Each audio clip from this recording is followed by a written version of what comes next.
Lemuel Gulliver's third adventure began with the familiar chaos of a sea voyage gone wrong. After his ship was attacked by pirates, Gulliver found himself cast adrift, clinging to a small vessel in the vast, unrelenting ocean. Days of aimless drifting finally ended when he spotted land on the horizon. Grateful to escape the monotony of the sea, he rowed ashore only to witness an astonishing sight above him. A massive, floating island suspended in the sky, its shadow stretching across the landscape like a drifting cloud.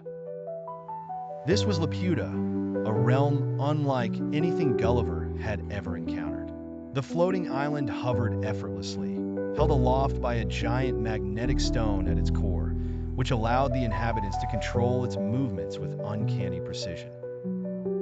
Intrigued and desperate to learn more, Gulliver waved to the figures on the island above, hoping to catch their attention. The Laputans responded by lowering a rope, hoisting him upward to their world of intellectual extremes.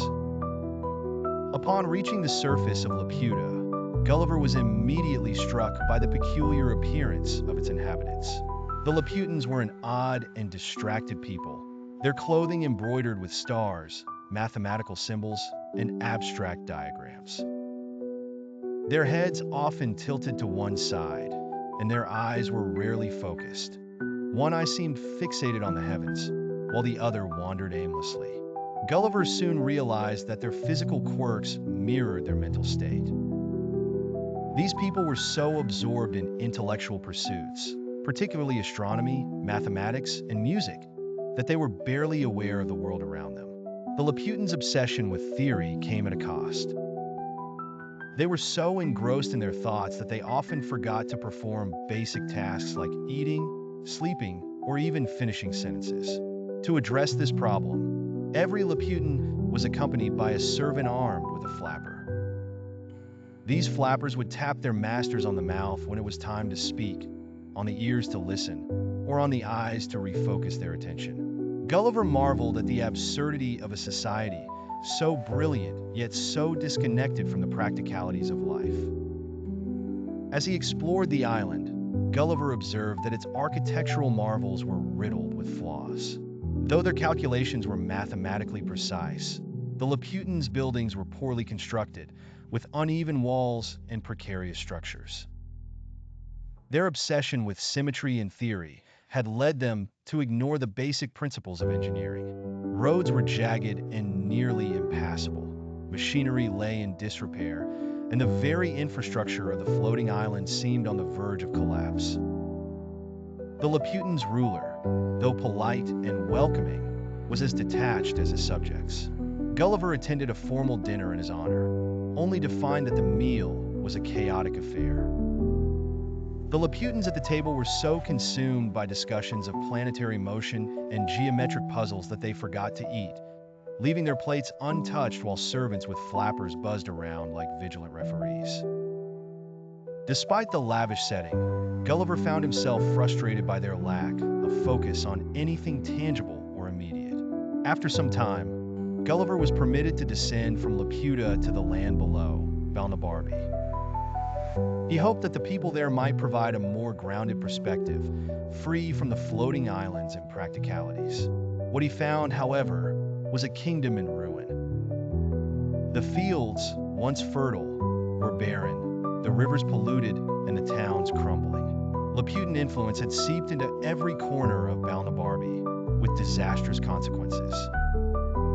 The Laputans had introduced radical agricultural techniques based on abstract theories, such as planting crops according to the position of the stars or plowing fields in intricate geometric patterns.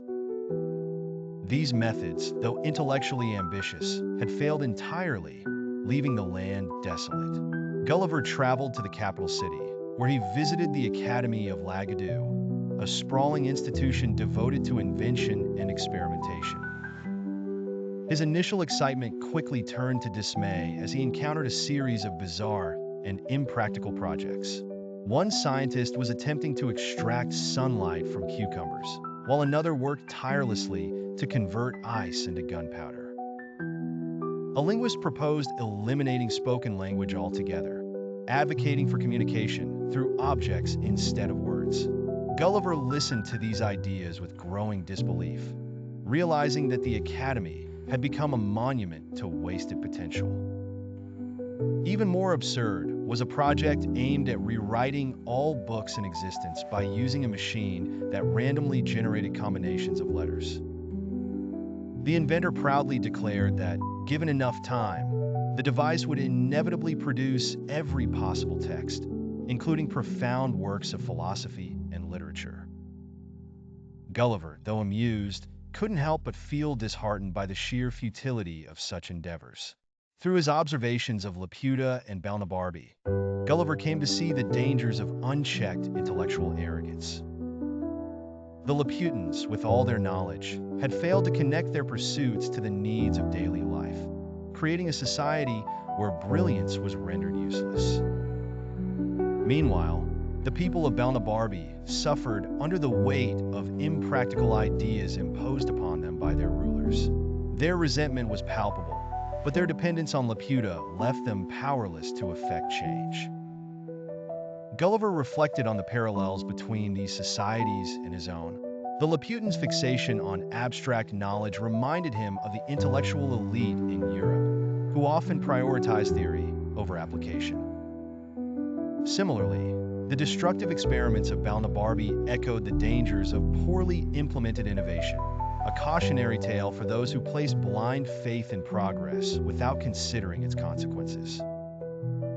After weeks of observing this strange and fragmented world, Gulliver grew weary of its absurdities. Though Laputa and Balnibarbi had provided valuable lessons, they offered little in the way of hope or resolution. Gulliver bid farewell to the Laputans and their floating island, returning to the sea in search of new adventures.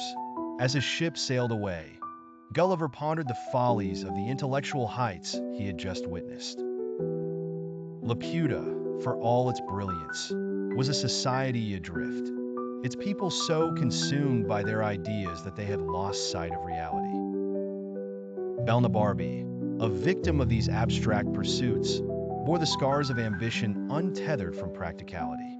Together, they served as a stark reminder of the perils of overreaching knowledge and the importance of grounding progress in the tangible needs of humanity.